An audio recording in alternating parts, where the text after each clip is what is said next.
د حقیقت غږ چینل درنو لیدونکو سلامونه. وخت مو په خیر. زه ارزو صافی یم. پام وکړئ د دې مهال تازه او مهمو خبرونو ته. د اسلامي امارت ویان ذبیح الله مجاهد د رسنیو په مرکز کې د خبرو پر مهال ویلي دغه پراختیایي تګلاره د کورنیو ظرفیتونو او سرچینو په کارونې د هیواد د لویو موخو ترلاسه کولو لپاره ترتیب او د اسلامي امارت د رهبر د حکم په اساس منظوره شوې ده. مجاهد زیاتوي چې دغه تګلاره هغه ټولنیز واحد او اوږدمهاله سند دی چې د راتلونکو 5 کلونو لپاره د هیواد د بنسټیزو موخو د ترلاسه کولو لپاره چمتو شوی دی.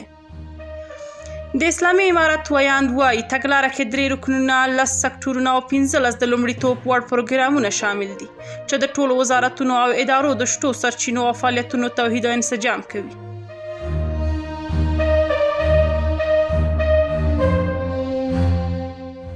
فرانسې کې د افغان پناه غوښتونکو پر وړاندې د پولیسو ناوړه چلند په اړه پلټنې پیل شوې.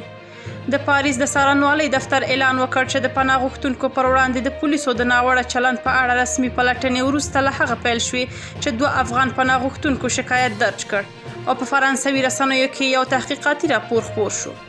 دا تحقیقات وروسته له هغه پیل شول چې 2 افغان پناه غوښتونکو مستقیم شکایت درج کړ او په فرانسوي رسنیو کې یو تحقیقاتي راپور خپور شو. شکایتونه ادعا وکړه چې پولیسو له بندیانو سره غیر عادلانه او تاوتریخوالي چلند کړی دی. د فرانسې د څارنوالۍ دفتر وویل چې د تحقیقاتو هدف د پیښې توضیحات روښانه کول او د امنیتي ځواکونو مسؤلیت ټاکل دي. دا اقدام په فرانسه کې د پناه غوښتونکو د توقیف مرکزونو د قضایي څارنې یوه برخه ده.